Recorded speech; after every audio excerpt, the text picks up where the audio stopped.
വിളിച്ചെടുത്ത തൻ്റെ മാനസപുത്രിയാണ് Saint Thomas asylum. Saint Thomas അസൈലത്തിന്റെ സ്ഥാപനത്തെ പറ്റി ചരിത്രം നൽകുന്നത് ഇപ്രകാരമാണ്.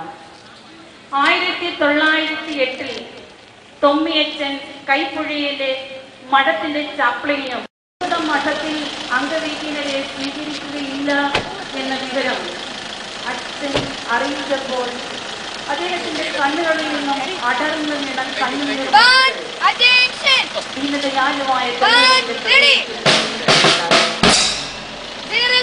നമുക്ക് കോട്ടയം രൂപത അധ്യക്ഷൻ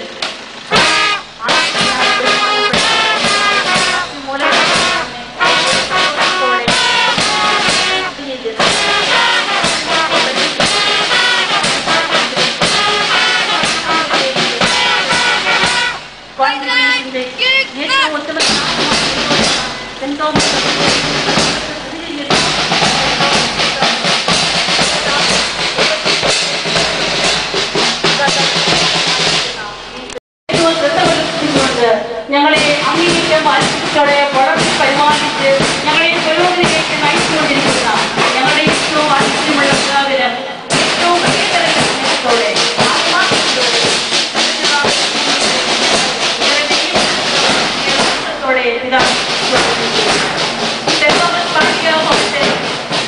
ബാല്യമേളത്തിന്റെ അവധിയോടുകൂടി സ്റ്റേജിന്റെ നിരനിറന്നുള്ള ആത്മനത്തോടുകൂടി ഏറെ വാത്സല്യത്തോടെ ഏറിയ ബഹുമാനത്തോടെ കോട്ടയം അതിരൂപത അധ്യക്ഷനെ നിറഞ്ഞ നന്ദിയോടുകൂടി ഞങ്ങൾ ഈ സെന്റ് ജോസഫ് കോൺവെന്റിന്റെ ദേവദാസൻ തൊമ്മിയച്ചന്റെ കവിതം ചെയ്യുന്ന പരിപാവനമായ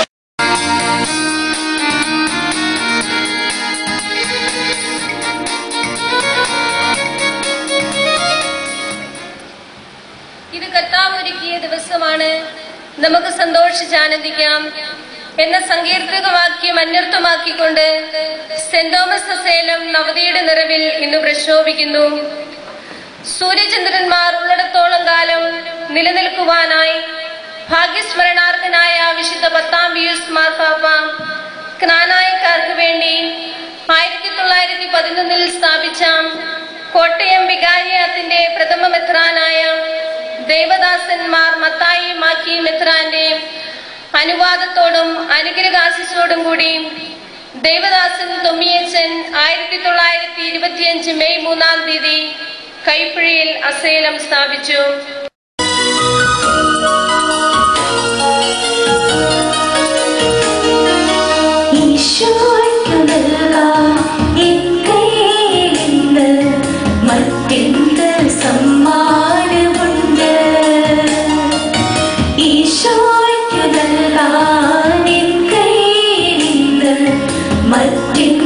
സമ്മാനമുണ്ട്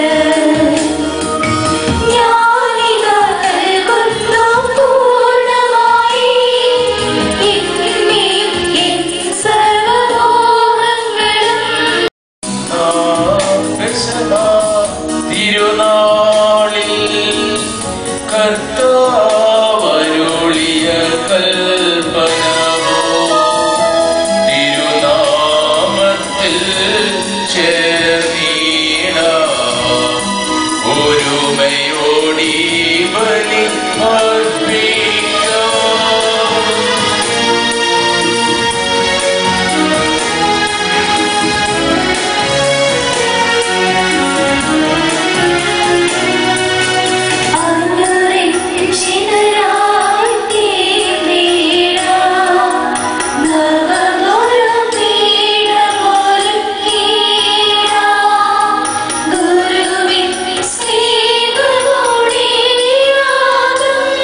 നിങ്ങൾക്ക് ജൂബിലി വർഷമായിരിക്കണം.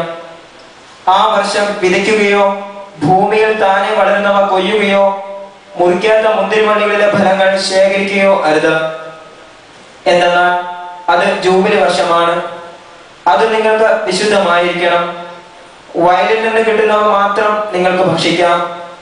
ജൂബിലിയുടെ ഈ വർഷത്തിൽ ഓരോരുത്തരും തങ്ങളുടെ അവകാശ സ്ഥലത്തേക്ക് തിരികെ പോകണം.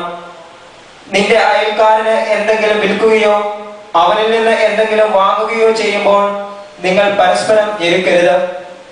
അടുത്ത ജൂബിലി വരെയുള്ള വർഷങ്ങളുടെ കണക്കനുസരിച്ച് അയൽക്കാരിൽ നിന്ന് നിങ്ങൾ വാങ്ങണം. നമുക്ക് ശ്രദ്ധാപൂർവം നിന്ന് പരിശുദ്ധ സുവിശേഷം ശ്രവിക്കാം. സമാധാനം നിങ്ങളോടുകൂടെ. വിശുദ്ധ ലൂക്കാ അറിയിച്ച നമ്മുടെ കർത്താവ് യേശു മിശിഹായുടെ പരിശുദ്ധ സുവിശേഷം.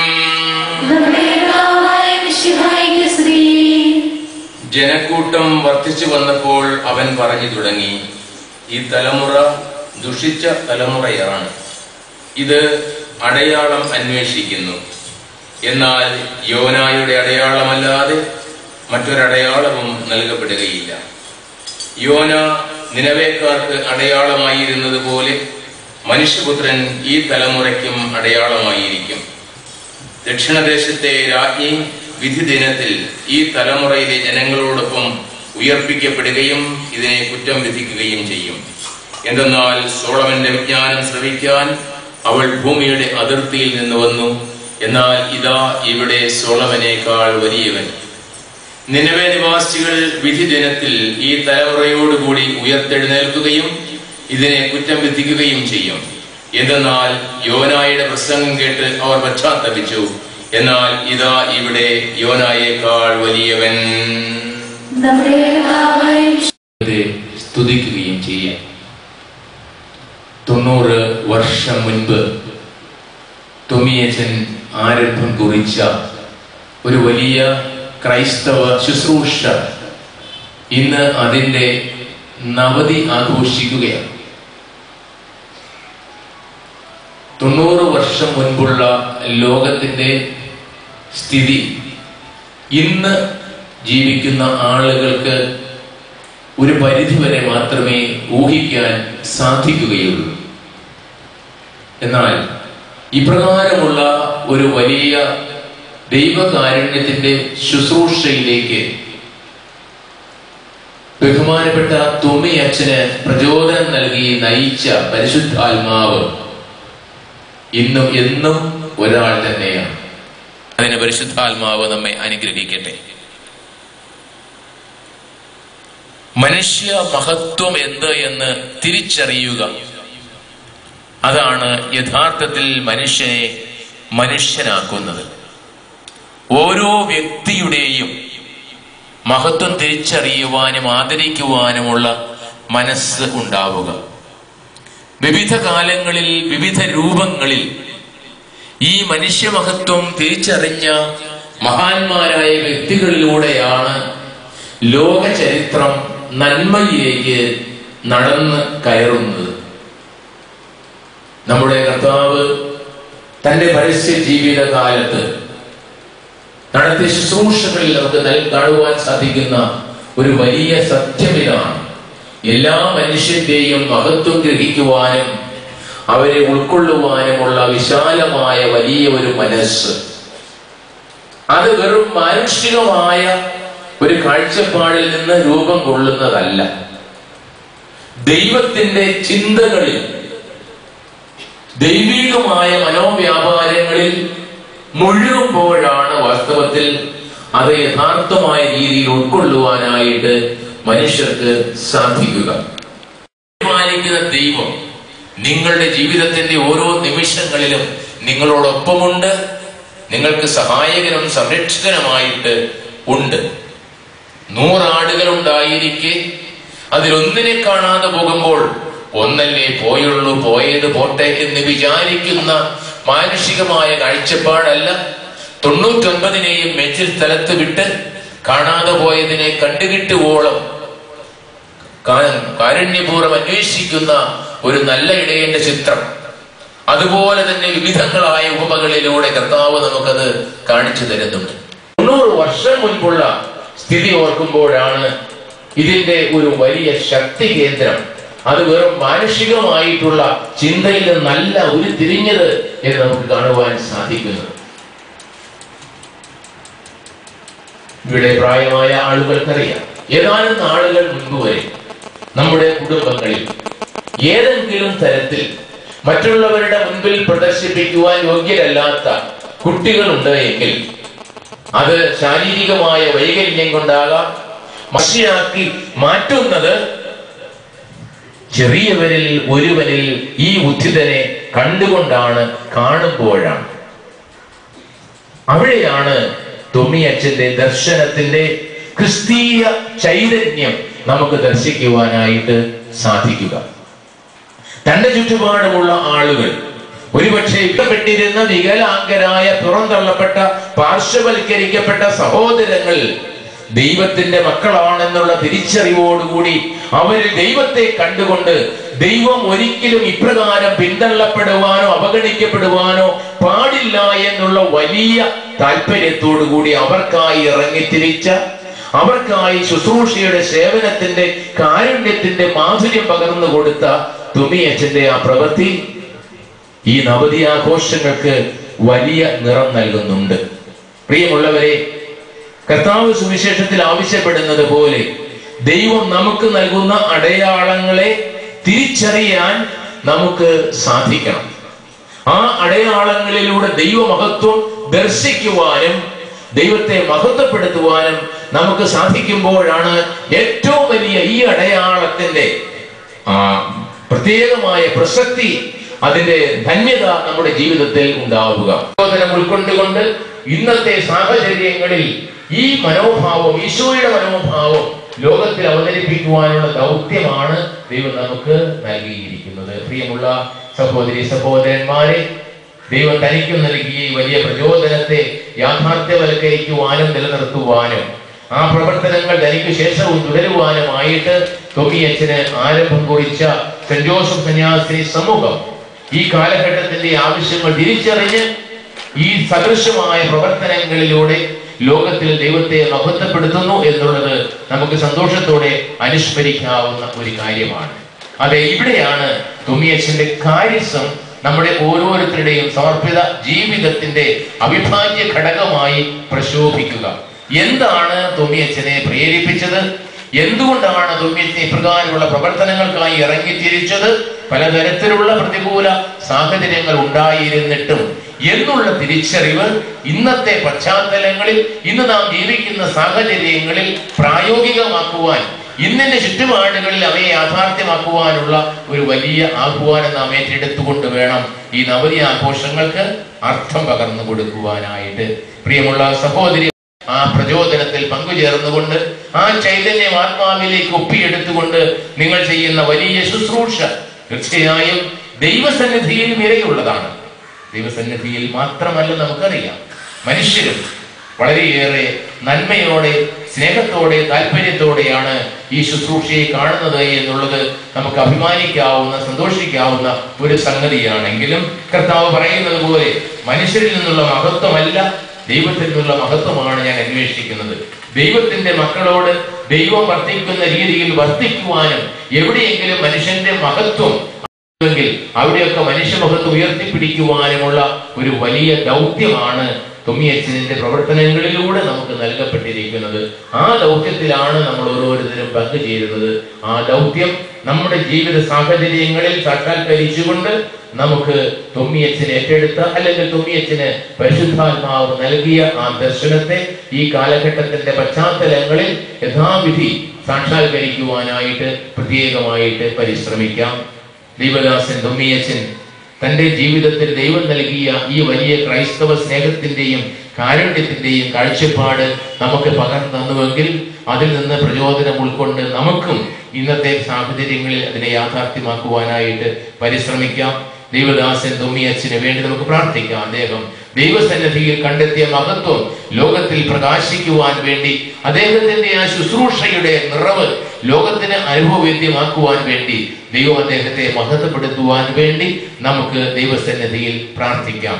ഒപ്പം നമ്മുടെ ജീവിതത്തിലൂടെ പ്രത്യേകിച്ചും സെന്റ് ജോസഫ് സന്യാസി സമൂഹത്തിന്റെ അംഗങ്ങളായ ഓരോരുത്തരുടെയും ജീവിതത്തിലൂടെ ഈ ചൈതന്യം കൂടുതലായിട്ട് പ്രശോഭിക്കുമ്പോൾ അത് ദൈവദാസൻ തൊമ്മിയച്ഛന്റെ ജീവിതത്തിൽ വിളങ്ങിയിരുന്ന പുണ്യത്തിന്റെ മനോഹരമായ ഒരു പ്രതിഫലനമായി മാറുകയും ലോകം അത് ആദരവോടെ നോക്കിക്കാണുകയും ചെയ്യും. പത്രോസ്ലിഹ നമ്മെ അനുസ്മരിപ്പിക്കുന്നത് പോലെ ചിലപ്പോഴെങ്കിലും ഈ നന്മയുടെ നിറം കാണുവാൻ കഴിയാത്ത ലോകം നമ്മെ കുറ്റപ്പെടുത്തുകയോ പരിഹസിക്കുകയോ വിമർശിക്കുകയോ ചെയ്യുമ്പോഴും നഷ്ടധൈര്യരാകാതെ നാഥനിലുള്ള പ്രത്യാശയോടുകൂടി യോനായുടെ അടയാളത്തിന്റെ പൂർത്തീകരണമായ ഉദ്ധിതനായ മിശിഹായിലുള്ള വലിയ പ്രത്യാശയോടുകൂടി നമുക്ക് ലോകത്തിന്റെ മുൻപിൽ ഈ സ്നേഹത്തിന്റെ, ഈ കാരുണ്യത്തിന്റെ, ഈ ആർദ്രതയുടെ പ്രതിബിംബങ്ങളായി വർത്തിക്കുവാൻ പരിശ്രമിക്കാം.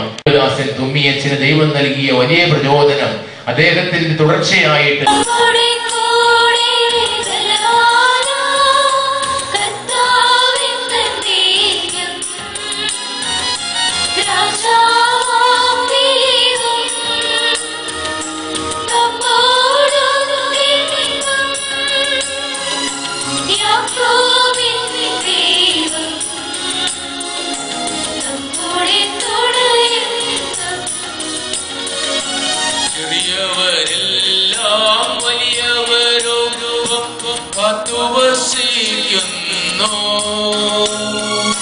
മൃതരെല്ലാരും നിൻ മഹിതോത്ഥാനത്തിൽ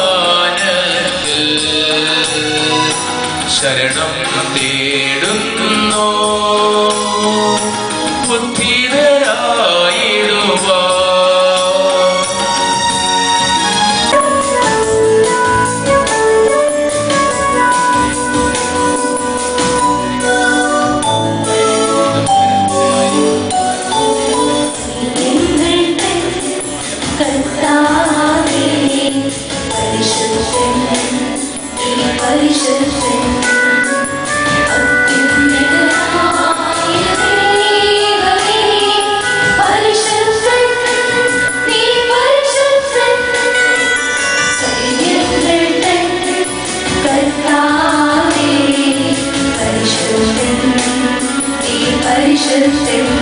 പീഡാനുഭവത്തിന്റെ സ്മരണ ഞങ്ങൾ ആചരിക്കുന്നു.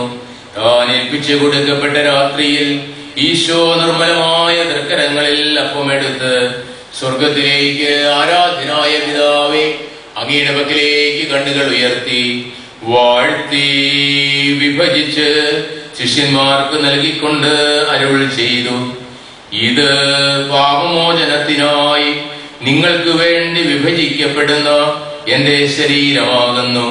നിങ്ങളെല്ലാവരും ഇതിൽ നിന്ന് വാങ്ങി ഭക്ഷിക്കുവിൻ.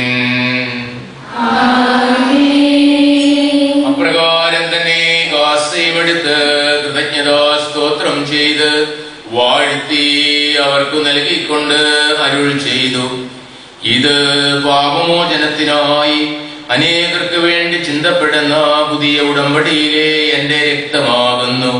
നിങ്ങളെല്ലാവരും ഇതിൽ നിന്ന് വാങ്ങി പാനം ചെയ്യുവിൻ. ഞാനീ ചെയ്തത് നിങ്ങൾ എന്റെ നാമത്തിൽ ഒന്നിച്ചു കൂടുമ്പോൾ എന്റെ ഓർമ്മയ്ക്കായി ചെയ്യുവിൻ.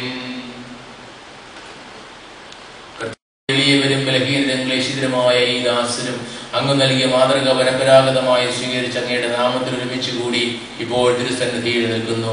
ഞങ്ങളുടെ നാടിന് രക്ഷകരമായ ഈശോ മിശിഹായുടെ പീഡാനുഭവത്തിന്റെയും മരണത്തിന്റെയും സംസ്കാരത്തിന്റെയും ഉത്ഥാനത്തിന്റെയും മഹനീയവും ഭയഭക്തിജനകവും പരിശുദ്ധവും ജീവദായകവും ദൈവികവുമായ രഹസ്യത്തെ സന്തോഷത്തോടെ ഞങ്ങൾ സ്മരിക്കുകയും സ്തുതിക്കുകയും അനുഷ്ഠിക്കുകയും ചെയ്യുന്നു. നിങ്ങൾ നിശബ്ദരായി ആദരപൂർവ്വം പ്രാർത്ഥിക്കുവിൻ. സമാധാനം നമ്മോടുകൂടെ. കർത്താവേ, നിന്റെ പരിശുദ്ധാത്മാവ് എഴുന്നള്ളി വരട്ടെ. നിന്റെ ദാസരുടെ ഈ കുർബാനിൽ അവിടുന്ന് ആവസിച്ച് ഇതിനെ ആശീർവദിക്കുകയും പൗത്രീകരിക്കുകയും ചെയ്യട്ടെ. ഇത് ഞങ്ങൾക്ക് കടങ്ങളുടെ പൂർത്തിക്കും പാപങ്ങളുടെ മോചനത്തിനും മരിച്ചവരുടെ ഉയർപ്പിലുള്ള വലിയ പ്രത്യാശയ്ക്കും നിന്നെ പ്രീതിപ്പെടുത്തി എല്ലാവരോടും ഒന്നിച്ച് സ്വർഗരാജ്യത്തിൽ നവമായ ജീവിതത്തിനും കാരണമാകട്ടെ. കർത്താവായ ദൈവമേ, ഞങ്ങൾക്ക് വേണ്ടിയുള്ള അങ്ങയുടെ മഹനീയവും വിസ്മയാവഹവുമായ രക്ഷാപദ്ധതിയെ കുറിച്ച് അങ്ങേ ഞങ്ങൾ നിരന്തരം പ്രകീർത്തിക്കുന്നു. അങ്ങയുടെ അഭിഷിക്തന്റെ അമൂല്യത്വത്താൽ രക്ഷിക്കപ്പെട്ട സഭയിൽ സന്തോഷത്തോടും പ്രത്യാശയോടും കൂടെ ഞങ്ങൾ അങ്ങേക്ക് കൃതജ്ഞത അർപ്പിക്കുകയും ചെയ്യുന്നു.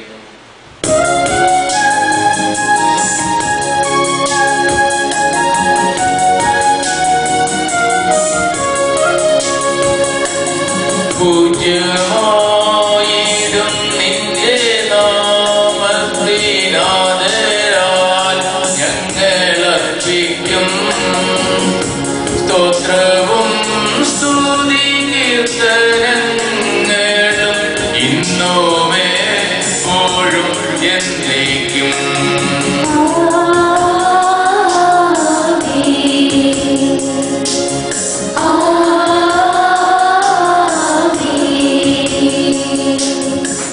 ദൈവമേ, അങ്ങയുടെ കാരുണ്യത്തിനൊത്ത വിധം എന്നോട് ദയ തോന്നണമേ.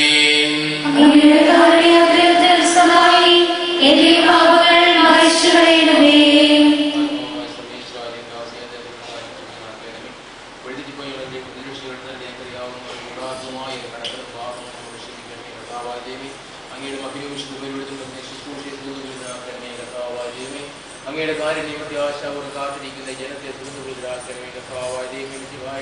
തിരുക്കാരുടെ സാദൃശ്യവും അവിടുത്തെ സുവാസന വിരുദ്ധിയും ഭാമോചകമായ തിരുശരീരങ്ങളെയും സുഗന്ധപൂരിതമാക്കണമേ. കർത്താവേ, അനുഗ്രഹിക്കണമേ. ഞങ്ങളുടെ കർത്താവായ ദൈവമേ, ഞങ്ങൾ അയോഗ്യരാകുന്നു, ഞങ്ങൾ തീർത്തും അയോഗ്യരാകുന്നു. എങ്കിലും സുദീർഘവും പരിശുദ്ധവും ജീവദായകവും ദൈവികവുമായ രഹസ്യങ്ങളിലേക്ക് അങ്ങയുടെ കാരുണ്യം ഞങ്ങളെ അടുപ്പിക്കുന്നു. ഞങ്ങളുടെ കർത്താവ് ഈശോ മിശിഹായേ, നിന്റെ തിരുനാമത്തിന് സ്തുതിയും നാഥനായ നിനക്ക് ആരാധനയും എപ്പോഴും ഉണ്ടായിരിക്കട്ടെ. സജീവവും ജീവദായകവുമായി അപ്പം സ്വർഗത്തിൽ നിന്നിറങ്ങിയതും ലോകത്തിന് മുഴുവൻ ജീവൻ നൽകുന്നതുമാകുന്നു. ഇത് ഭക്ഷിക്കുന്നവർ മരിക്കുകയില്ല, രക്ഷിതാ പാപമോചനവും രക്ഷയും പ്രാപിക്കുകയും നിത്യം ജീവിക്കുകയും ചെയ്യും.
ും